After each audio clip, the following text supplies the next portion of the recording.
How's everybody doing tonight? Glad that you could join us. I don't know much of what happened today out there. We've been in here quite a while today in preparation for our time together. And the main focus of tonight is going to be on Ruth chapter 4.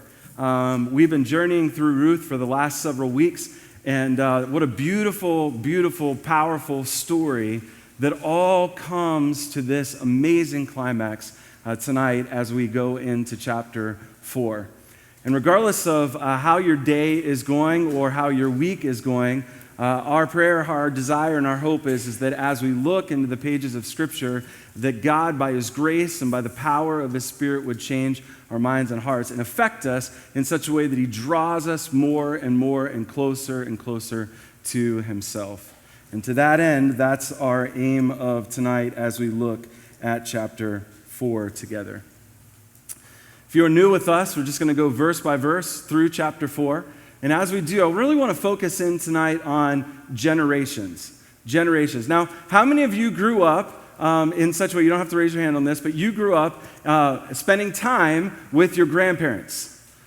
You grew up that way. Some of you are like, yes, I'm proud. I was around my grandparents. I remember growing up, and part of the legacy that my grandparents gave me, it was hilarious, but they gave me the opportunity to visit their house, because see, they lived right next door to us for a season.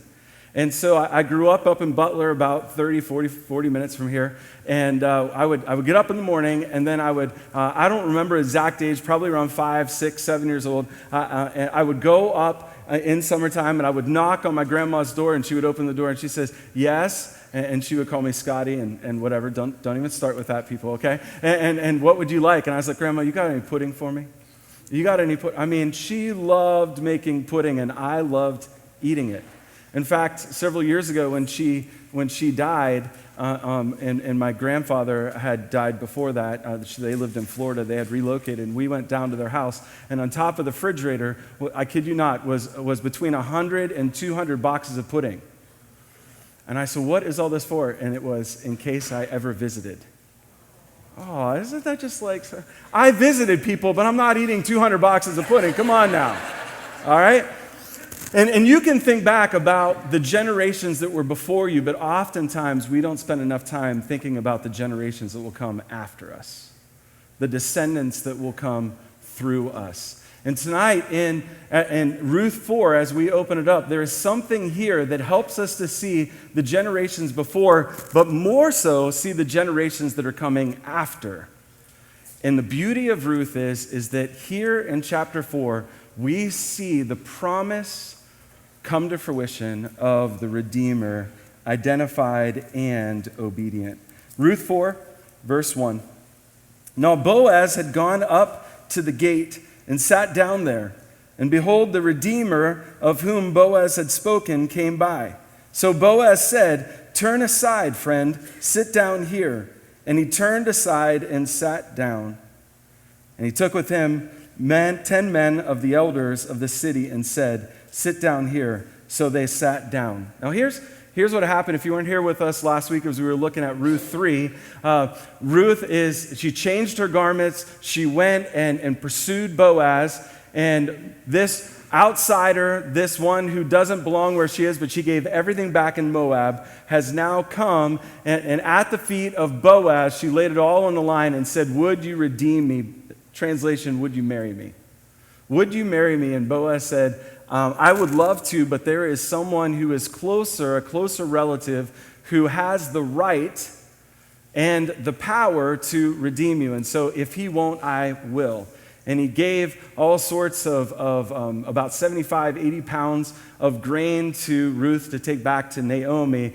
And the promise is just wait a little while and this matter will be resolved. Well, Boaz didn't wait too much longer, because it was the next day. It was that morning that he goes. He rounds up these 10 elders of the city who are the witnesses of what's about to go down here.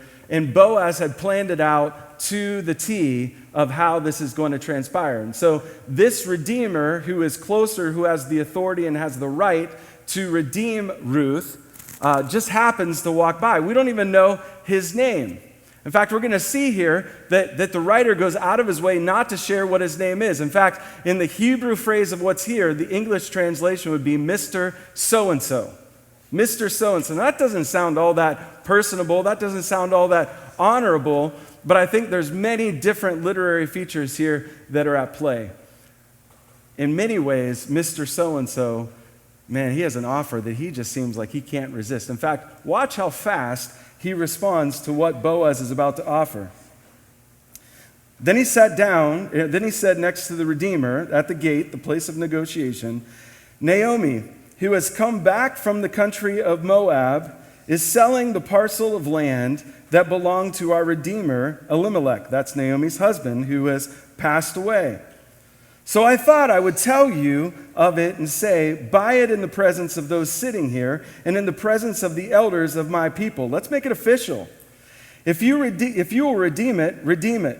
But if you will not, tell me, that I may know, for there is no one besides you to redeem it, and I come after you. And he said, I will redeem it. I mean, just as fast as it came out of the mouth, he's like, I'll redeem it.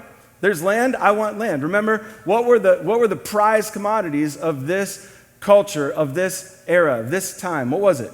Land and, it starts with an L, lineage. You guys are so on top of it tonight. Come on now. All right, land and lineage. And so land is being offered. And this Redeemer's like, yeah, I want the land.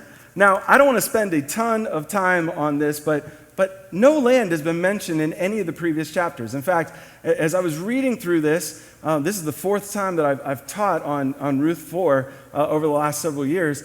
And I was reading through this. I keep on going back to, where's this land coming from? What is going on here? And if you have a Bible, which I hope you do, if you just turn a few pages before that and keep your finger where we are in Ruth, to Leviticus 25. Genesis, Exodus, Leviticus, third book. Leviticus 25. And here's the idea, if you want to follow along, or if not, just listen up. Here's the idea. If your brother becomes poor and sells part of his property, then his nearest redeemer shall come and redeem what his brother has sold. If a man has no one to redeem it, and then himself becomes prosperous and finds sufficient means to redeem it, let him calculate the years since he sold it and pay back the balance to the man to whom he sold it, and then return to his property. But if he has not sufficient means to recover it, then what he sold shall remain in the hand of the buyer until the year of Jubilee. In the Jubilee it shall be released, and he shall return to his property. Well, what happened that led to this whole story in the first place? What was in the land? In Bethlehem, what came in? Chapter 1. Famine, that's right. And because a famine had come in, it seems, based on what is happening in the story, that Elimelech had to give up a certain amount of land. But now that Naomi is back, and now that she is in wanting for a lineage and someone to redeem, because a widow doesn't have the right to land, this is the culture that was there, then this story is unfolding. And so what Boaz does is he puts out the blessing without the cost. He puts out the blessing, he puts out the thing that they wanted. And listen, this Mr. So-and-so is much like us. You're giving me a car at like dirt cheap price? Absolutely. You're giving me a house at something that's not going to cost me much? Absolutely. That's no-brainer. Land? Of course. This is the best thing ever. I want that land. But verse 5, then Boaz tells more of the story. Then Boaz said, the day you buy the field from the hand of Naomi, you also acquire Ruth, the Moabite, the outsider, those people that are not so favorable to us, the widow of the dead, in order to perpetuate the name of the dead in his inheritance. Meaning this, you want the land, you get Ruth. If you get Ruth, you need to be like a husband and have kids with her. I'll just say that. Have kids with her. And as the Redeemer, Mr. So-and-so, is sitting there going, oh no, if I am to take Ruth as my wife and we have children, then I got to take care of Ruth. I got to take care of children, and then those children, guess what? Or that child, at a minimum, when that child grows up, guess who gets that land that I'm just getting, that I'm just taking, this land that we're talking about? That child. wait a second, this cost seems a little bit too high. And just as fast as Mr. So-and-so says, I'll redeem it, that sounded really good. Now that you're putting in this outsider and the responsibility that I have to keep Mahlon's legacy going, I don't think so. The price is too high. The Redeemer said in verse 6, I cannot redeem it for myself, lest I impair my own inheritance. Take my right of redemption yourself, for I cannot redeem it. Now, how often, and seriously, how often in our lives do we look at a responsibility that is a noble responsibility that is put in front of us, big or small, and then we start to count the cost of financially what it would mean, and we're like, I don't know that I should do that. I'll tell you a case in point. Several years ago, a family member, a distant relative, I'll just use that, kind of be as generic as I can, a distant relative of ours, his wife died.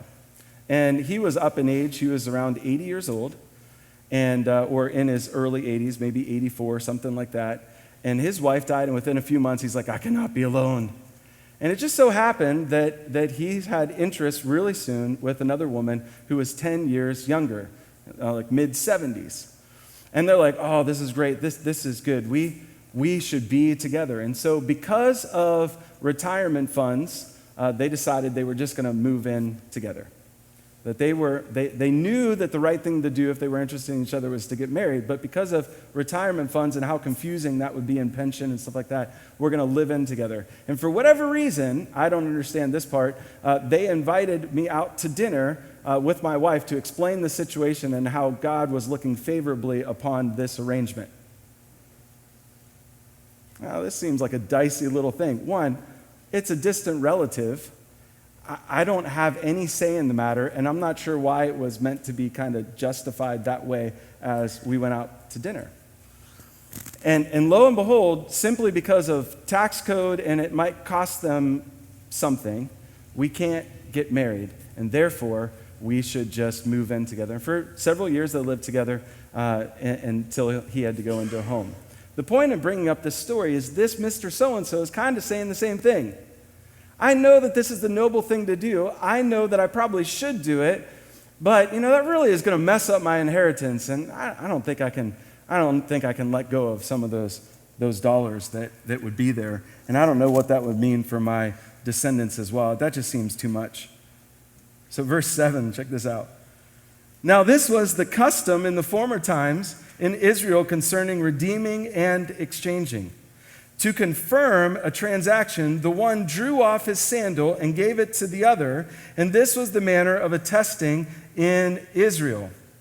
And so the one who is giving it up is taking off his sandal and handing it over. This is similar to Deuteronomy 25, whenever there's a kinsman redeemer that is close in proximity, and there's a wife that needs a lineage, a widow that needs a lineage and can't have it. And so the proposition is put in front of this kinsman redeemer and says, hey, would you take on the responsibility and the privilege of taking care of this widow? And if the brother, who's the closest kinsman, if the brother refuses to do that, this thing keeps on falling off. If the brother refuses to do that, then the idea is that the widow is to take the sandal and spit in the brother's face as to shame him. That's the idea of Deuteronomy 25. So if you want to, these two customs that are in play are Leviticus 25 and Deuteronomy 25. That's kind of the custom that's here. But this Mr. and so-and-so, it's kind of a variation of that. The variation is that he's taking off the sandal himself and get over and says, hey, white flag, I surrender, here you go, I'm not going to do it. But there isn't that follow through of shame that's there. He just kind of drifts into nothingness. He's on the scene, no name, and then proposition's there, and then he refuses and goes away. Verse 8. So when the Redeemer said to Boaz, buy it yourself, he drew off his sandal. Then Boaz said to the elders and all the people, you are witnesses this day that I have bought from the hand of Naomi all that belonged to Elimelech and all that belonged to Chilion and to Mahlon. Also Ruth the Moabite, the widow of Mahlon, this is the first time we see who she was directly married to, the widow of Mahlon, I have bought to be my wife, to perpetuate the name of the dead in his inheritance. Translation, this isn't about me. This is about lineage, and this is about Mahlon. The child that, if God blesses with a child, it's going to be the lineage of Mahlon that keeps on going, the lineage of Naomi that keeps on going. That the name of the dead may not be cut off from among his brothers and from the gate of his native place. You are witnesses this day. Then all the people who were witnessing and the elders at the gate where this negotiation went down, where this agreement happened, said this: we are witnesses. May the Lord make the woman who is coming into your house like Rachel and Leah. What did they do? Who together built up the house of Israel. May you act worthily. Remember, worthy means powerful, important. May you act worthily in Ephrathah and be renowned in Bethlehem. And may your house be like that of the house of Perez, which, if you don't know what the house of Perez is, which most of us don't, the house of Perez is basically a representation of fruitful offspring. May there be many babies that come in your house because of this day, who Tamar bore to Judah because of the offspring that the Lord will give you by this young woman. Wow, think about the blessing that's here. Ruth had already been married before. She was married for years. Did she have any kids with Mahlon? Nope. She was barren. She was barren. In fact, we saw early on in chapter 1, she gave up everything that she had in her home country to say to Naomi, your people will be my people, your God will be my God. So how does the story go? Verse 13. So Boaz took Ruth, and she became his wife. And he went into her, and the Lord gave her conception, and she bore a son. Then the women said to Naomi, blessed be the Lord, who has not left you this day without a redeemer. And may his name be renowned in Israel. He shall be to you a restorer of life and a nourisher of your old age. For your daughter-in-law, who loves you, who is more to you than 7 sons, has given birth to him. Now, so far we see 2 blessings in the text. We see the witnesses that are with the elders giving a blessing on Boaz, and this blessing that's given to Boaz is for he and all of the future generations to come. And then we see to Naomi, who came back empty, and she said, don't call me pleasant, don't call me Naomi, call me Mara, because I'm bitter. She comes home bitter, she comes empty. This blessing is, may your daughter-in-law, that outsider, that insignificant one, that one that doesn't even belong here, may she be to you worth more than 7 sons. Now, this is so cool. In the Jewish Bible, in the Hebrew Bible, guess what books are smack next to each other? Proverbs and Ruth.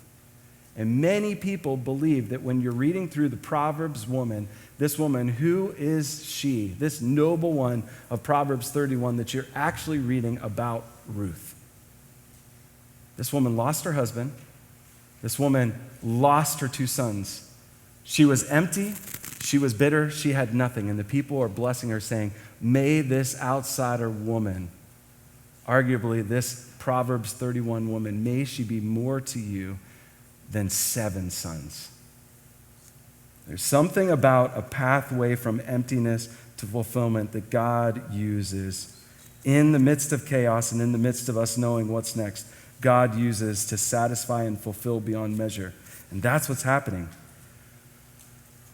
Verse 16, then Naomi took the child and laid him on her lap and became his nurse. And the women of the neighborhood gave him a name, saying, a son has been born to Naomi. They named him Obed. Now, this is so interesting, because wait a second. What's so significant about Obed? Well, for sure, it's short for Obadiah, but Obed has a very significant meaning. And this meaning is crazy. You know what the meaning of Obed is? Servant worshiper.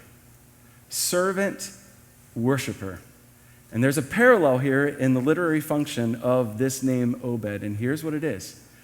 Obed, being this servant worshiper, is one who was born to Ruth, the servant who was gleaning in the field, who didn't even belong, and yet God in his grace welcomed her in through the person of Boaz. But this servant worshiper goes far beyond that. In the story, he's mentioned in the genealogy here and then again in the genealogy of Matthew 1. They named him Obed. He was the father of Jesse, the father of David, King David. Obed is the grandfather of King David, who God gave a covenant and said, your throne will be forever. In a few weeks, whenever we look into Advent in anticipation of Christ, we're going to talk about this Davidic covenant that's here. Right here, this story intersects. How in the world? This is crazy. Obed is the grandfather of David. Then these are the generations of Perez, this fruitful offspring. Perez fathered Hezron, Hezron fathered Ram, Ram fathered Amminadab, Amminadab fathered Nahshon, Nahshon fathered Salmon, Salmon fathered Boaz, Boaz fathered Abed, Abed fathered Jesse, and Jesse fathered David. What's the point of Ruth ending right here with the genealogy? The only book in the Bible named after a non-Jewish woman. Only 2 books in the Bible, 66 books. And we see 2 books that are named after women, and Ruth is named after this outsider. Because here's the thing. Unless you're a Jew, you're a Gentile. And if you're a Gentile, you're an outsider. Ruth embodies us. How does she embody us? She embodies us as this outsider who has been welcomed in and taken care of. In Ruth, we see the gospel unfold. Well unfold. Way over 1,000 years before the Messiah comes, the story of Ruth takes place. And the significance of the story of Ruth is we see in person narrative this story of how redemption takes place. Let's just do a flyover of Ruth. Why did Ruth come into the story? Because God had brought a famine into the land. Elimelech and Naomi go to Moab with their 2 sons. While in Moab, Elimelech dies. 2 sons die after they were married. So now there's 3 widows in the story. We know all of them by name. These 3 widows who are in the story, one goes back, Orpah, meaning back of the neck or stubborn, goes back and stays with the Moabite people. But Ruth says, Naomi, I'm going to keep on going. And I'm going to stay with you. This is her conversion moment. She comes in humility. She works hard. She's passionate about taking care of Naomi, and Boaz takes interest in her. Not because, she's smoking hot. The story doesn't say that. Boaz probably isn't a looker either, because he says whenever Ruth proposed to him, you could have gone after the younger men, but you didn't. And so we see this loving kindness, this covenant love that enters into the story. And then Boaz says, hey, listen, there's a closer redeemer. If he doesn't redeem you, I will do it.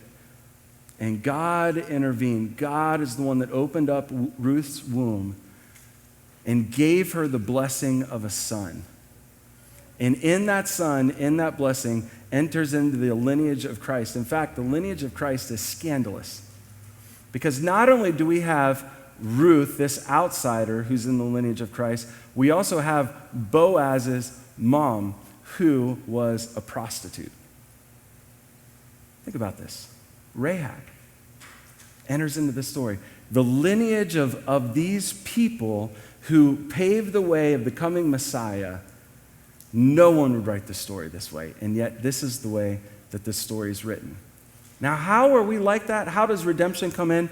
My hope and my prayer in studying this text for tonight is to bridge the gap into Advent season. And here's what I want you to see. I want you to see about this redemption. If you have a Bible, turn over or look up onto the screen, because that's probably even easier. And you can see up on the screen Ephesians 2, 1 to 5.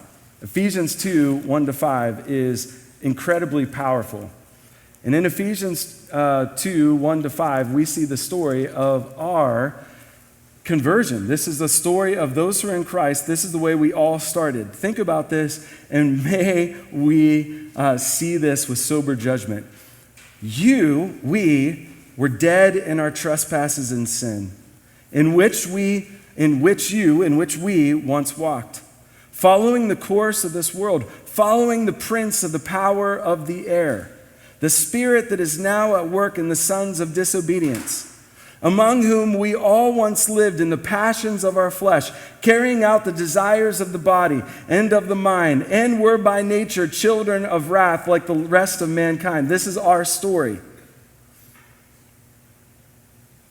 But God, being rich in mercy, because of his great love, his steadfast love, with which he loved us, even when we were dead in our trespasses, made us alive together in Christ. By grace, you have been saved. Did you see that early on in the text? You were dead in your trespasses, sins in which you once walked. Do you see that?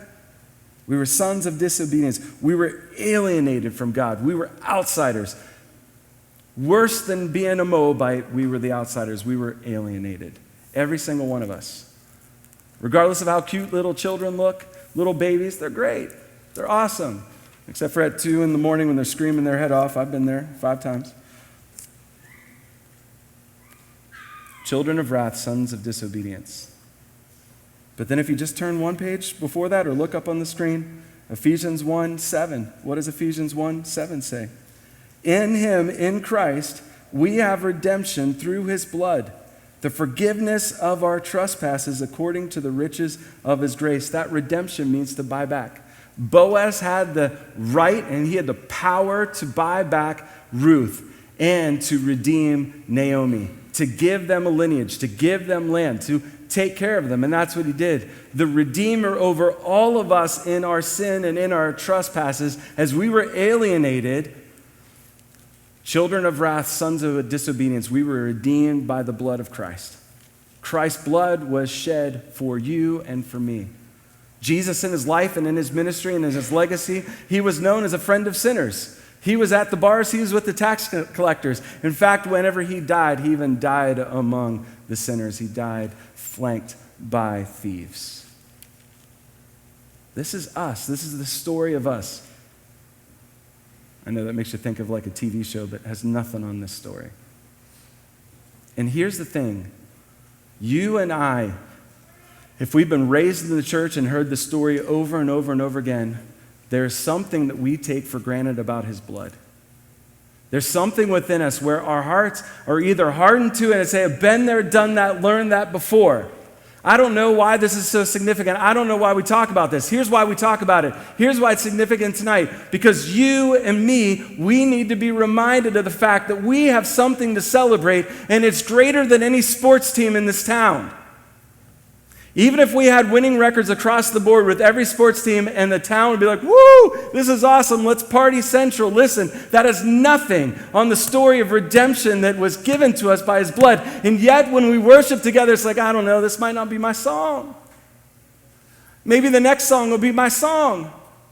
Maybe the next song I'll sing a little bit louder and I'll raise my hands a little higher. Maybe that will be my song. Or maybe we'll talk about the things of redemption and the things about Christ when we need him. When the diagnosis comes in, we don't know where to go, or the job comes in and it's good, but then a few months later the job goes away or the promotion goes away. Or whenever she says, hey, listen, it's time that we end this relationship, and she leaves or he leaves. We get consumed by so many things of this world because we're like, these are the things that are giving us hope. These are the things that are going to give us a future. These are the things that are going to give us happiness. And at the end of the day, the only thing that's going to give us hope and the only thing that's going to give us happiness is the redemptive work of Christ on our behalf, because we cannot save ourselves. And here's the reality of this. Listen, this is the reality of this. If you knew that Christ was coming back in 18 months, if you knew it, you would change how you spend, and you would change how you save, and you would change how you work. But because we don't know that, we think, well, we just got time. Later, later, later. Aspiration, aspiration after aspiration. And here's what I want to bring this in on. When God redeems generationally, we will look differently at the people around us, including those in our home and outside of our home. We will look at them differently. Whether they have received Christ in salvation or whether we haven't, we will look at them and say, they one day will be grandparents. They one day will be great-grandparents. The story of Ruth, this is what it's doing. Whenever it ends with a genealogy, it's saying that the future generations matter. And you might be like, well, I'm single, or I'm beyond the age of having kids. Well, Listen, Sarah had a kid at old age. Listen, it could happen to any of us, right? Not me. Maybe you. I'm just saying, as older women, it could happen at any time. The question is that what is bringing awe and wonder into our lives? Single people, empty nesters, your work's not done. If you're not dead, you're not done. And we have around us generations, including right now in those rooms right there, we have kids right now who teachers are stepping in there, and not all of them are like, woohoo, I love being in kids ministry. I love preschool. I love nursery, whatever. But here's what they love. And here's what they need to see. And if you're in there at all monthly, here's what you need to see. Every time you walk in that room to teach something, you are making disciples. You're discipling them in how you teach and what you say and how you act. Every time that the church is over and you're talking with people, you are discipling others who are watching. They're observing how you live. They're observing how you act. You are discipling them. And you have a role to play. But here's what's getting in the way. Our busyness has led to apathy. Our been there, done that, heard that before has led to indifference. In fact, George Bernard Shaw said this: the worst sin towards our fellow creatures is not to hate them, but to be indifferent towards them. Barna had in a book called Churchless, Understanding Today's Unchurched and How to Connect with Them, he wrote this: Barna's group conducted tens of thousands of interviews with unchurched people and discovered the following. The number of churchless Americans has jumped by nearly 1/3 in just the last 20 years. If unchurched Americans were their own nation, they would be the 8th largest nation on earth. This is a country that was founded under the gospel. The younger you are, the more likely you are to have never stepped foot in a church in your life. The younger the generation, the more post-Christian it is. See, we have opportunities around us to look on and say, that story of redemption isn't from back when. That story of redemption is for now. In Job, it's amazing. Job even brought this up. I'm going to read this. This is up on the screen. Job brought this up in the midst of all of his suffering, in the midst of all of his trials. He lost his family. He lost what he owned. And here, as the story of Job is well into its telling, in Job 19, it says, "For I know that my Redeemer lives, and at the last day he will stand upon the earth. And after my skin has been thus destroyed, yet in my flesh I shall see God, whom I shall see for myself, and my eyes shall behold, and not another. My heart faints within me!" Exclamation point. There is awe and there is wonder when we think and consider the Redeemer who saves. And you might think right at this moment, I think I'm okay. I think I'm saved. I think I've done the deal. I think it's all there. Listen, if you're following Christ, keep on running the race. Old, young, man, woman, keep on running the race. Parent, in the midst of, this is such a terrible season, this is the hardest season, keep running the race. Keep your eyes fixed on the Redeemer, who for the joy set before him endured the cross, scorning its shame, and sat down at the heavenly side of the Heavenly Father. This is amazing. But it's a story of redemption. Where is our awe and where is our wonder? If you got a bulletin tonight, I want to focus on a question that's here, and I want us just to think about this as we get ready for communion. As you open up the bulletin, I want you to see this.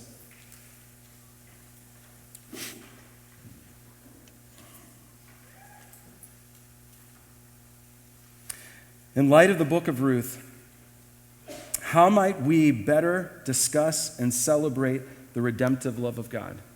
In light of the book of Ruth, how can we better celebrate? Listen, I'm the front of the line at stinking on celebrations. Horrible. I don't celebrate well. I'm always thinking ahead. And what I've learned over the years is the more that I think ahead, the more that I don't appreciate today. The more that I don't find joy in today, regardless if I'm on the mountain or in the valley or somewhere in between.